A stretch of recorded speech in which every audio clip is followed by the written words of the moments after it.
អ្នកដឹងអ្វីនោះដរាបណាខ្ញុំបានហឺតនឹងស្គាល់អ្នកដឹកនាំរឿងខ្ញុំបានបាត់បង់ភ្លាមគាត់បានអន់ក្បាលនឹងសុំទោសឡៅគួយម្ដងហើយម្ដងទៀតក្រោយមកឡៅគួយកូសេនត្រូវបានដោះលែងហើយឈៀវខៃត្រូវសម្រាប់ព្យាបាលរបួសធ្ងន់នៅមន្ទីរពេទ្យក្រោយវីខេមបេងនេះមិនមែនជាអ្វីដែលនាយកអាចដោះស្រាយបានទេប៉ុន្តែឡៅគួយបានប្រាប់គាត់កុំបារម្ភត្រឡប់ក្រោយហើយដោះស្រាយវាដោយខ្លួនឯងបន្ទាប់ពីត្រឡប់មកវិញឡៅគួយបានយកដើមឈើគ្រួសារជួយចេញចាប់ផ្ដើមស្វែងរកទំនាក់ទំនងដែលមានប្រយោជន៍ទីបំផុតខ្ញុំបានរកឃើញពូម្នាក់ដែលជាព្រះរាជអាជ្ញាវិជាឡូជីខលដែលមានទំនាក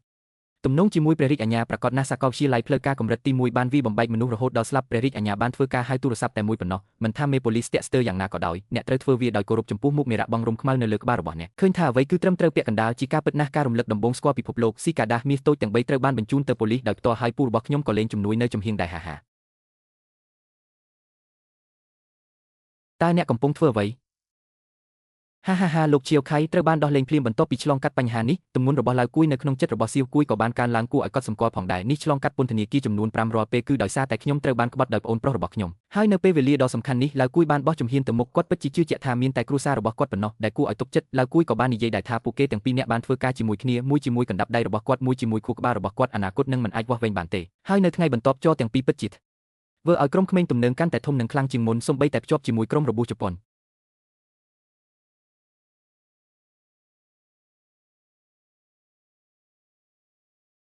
Little Kai បានណែនាំអូតខៃទៅកាន់ប្រធានក្រុមប៉ុន្តែបានយកកាំភ្លើងខ្លីដែលជាអំណោយនៅពេលក្មេងទំនើងរីកចម្រើនមានទំនាក់ទំនងកាន់តែច្រើនឡើងដែលត្រូវការគ្រប់គ្រងនៅលើផ្លូវព័ន្ធអ្នកអាចធ្វើឲ្យជួយដែលជាបងធំអន្តក្បាលដល់មន្ត្រីធ្វើឲ្យគាត់មានអារម្មណ៍ខ្ពើមរអើមមិនអាចពន្យល់បានផលប៉ះពាល់គឺភ្លាមដោយមានការគ្រប់គ្រងពីមន្ត្រីគម្រោងកាស៊ីណូដំណើរការដោយសន្តាគារបានដំណើរការយ៉ាងរលូនអនុម័តបុរសនៅពេលពួកគេទទួលបានជោគជ័យសូម្បីតែស្ត្រីដែលបានឃើញអ្នកមិនអាចបរិភោគនៅពេលដំបូងក៏នឹងអប់អ្នកដោយដៃរបស់អ្នកដែរប៉ុន្តែឡើយគួយហាក់ដូចជា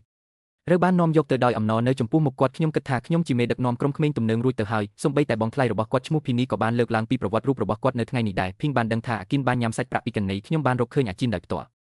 ខ្ញុំចង់បំបែកវាជាពាក់កណ្ដាលបើមិនដូច្នោះទេសេះនឹងបង្ហាញគាត់នៅល្បិចពីអាជីនខ្លួនឯងមើងងាយសត្វព្រាបគាត់មិនអាចទ្រាំទ្របានទេបន្ទាប់ពីភាពអាម៉ាស់បែបនេះនៅពេលនេះប្រសិនបើសត្វសេះប្រែទៅជាសៀកវាត្រូវបានគេប៉ាន់ស្មានថាអាជីននឹងស្លាប់យ៉ាងវេទនាបញ្ហានេះត្រូវបានលោកឡៅគួយដឹងភ្លាមគាត់បានរកឃើញអាគីនយ៉ាងខ្លាំងដើម្បីបញ្ចុញសត្វសេះ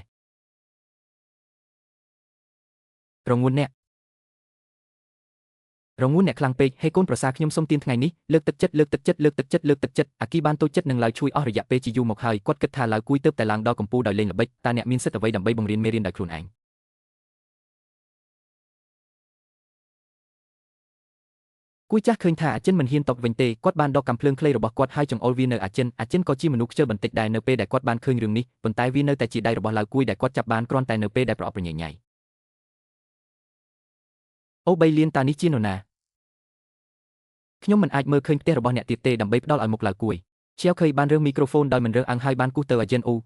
ូម៉ាដាគីនស្ទើរតែឈប់នៅពេលគាត់បានឃើញការអត់ធ្មត់ច្រើនពេកបន្ទាប់មកគាត់បានយកកាំភ្លើងខ្លីរបស់អូតខៃមិនមានគ្រាប់កាំភ្លើងនៅក្នុងកាំភ្លើងទេសៀវគួយបានដឹងថាសម្រាប់ពិភពក្រោមដីឡៅគួយគឺដូចជាកាំភ្លើងទេនេះប៉ុន្តែហ្វូងមនុស្សពិតប្រាកដមិនដែលផ្លុំកញ្ចែឡើយអ្នកទាំងពីរក៏បែកគ្នាស្អែកឡើងឡៅគួយទើបតែមកដល់សន្តាគារអាគីនដែលនៅជិតបំផុតបានអង្គុយនៅក្នុងបន្ទប់រងចាំជាមួយប្អូនប្រុសរាប់សិបនាក់ដោយសារតែខ្ញុំបានដឹងព័ត៌មានថ្មីនៃព្រួញលើងបានរកឃើញកំហុសតែពេលនេះកាស៊ីណូទើបតែបើកហើយប្រសិនបើទូអង្គរចនាសម្ព័ន្ធនេះគឺស្មើនឹងការវាយបំបែកសញ្ញាឡៅគួយបានស្នើសុំឲ្យអាចិនដកប្អូនប្រុសទាំងអស់អាយិនបាននិយាយថាគាត់គ្រាន់តែស្ដាប់ការបញ្ជាទិញរបស់ជាវខៃអស់សង្ឃឹមឡៅគួយបានរកឃើញសៀវគួយដោយផ្ទាល់ឆយគិតថាក្រុមក្មេងទំនើងទើបតែត្រឡប់មករកភាពដើមវិញដល់ពេលនិយាយហើយនិយាយកុំដោះស្រាយបញ្ហាដោយអំពើហិង្សាជានិច្ចប៉ុន្តែលោកជាវខៃបាននិយាយថានៅពេលដល់ពេលត្រូវបាញ់អ្នកត្រូវតែបាញ់នោះហើយជាអ្វីដែលពិភពក្រោមដីពិតប្រាកដវាមិនត្រឹមតែនិយាយពីពាក្យនឹងគំនូរឬអនុញ្ញាតឲ្យឡៅគួយចាក់ចេញពីពិភពក្រោមដីតែម្នាក់ឯងអ្នកមិនស្ដីបន្ទោសអ្នកមិនមែនទេអ្នកទើបតែមកជួបខ្ញុំវាជាថ្ងៃដ៏អស្ចារ្យអ្នកការព្រមានរបស់យើងនឹងមកដល់កុំប្រាប់ខ្ញុំបានថែមទៀតមនុស្សពីរនាក់ធ្វើការជាសន្តិសុខអ្នកមិនមានពីទ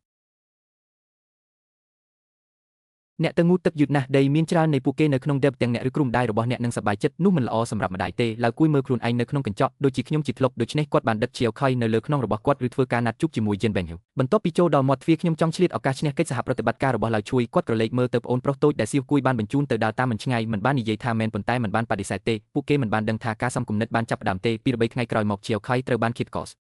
តាក់ចាប់សំណាងល្អត្រីត្រូវបានបញ្ជូនឲ្យទាន់ពេលវេលាវាមិនអីទេពេលឡៅគួយមកដល់មន្ទីរពេទ្យអាកប្បកិរិយារបស់ជាវខៃគឺត្រជាក់ខុសពីធម្មតាដោយសារតែគាត់សង្ស័យរួចហើយថាវាមានអ្វីដែលត្រូវធ្វើជាមួយឡៅជួយមិនយូរប៉ុន្មានជាវខៃឆែនបានចាប់ផ្ដើមហិច្ចតារបស់គាត់សម្រាប់សត្វខ្លាមាសនឹងហើយឃីមបេនហ៊ូបានរត់គេចខ្លួនរួចទៅហើយមានតែក្មេងប្រុសពីរបីនាក់ប៉ុណ្ណោះដែលល្អពេលព្រឹក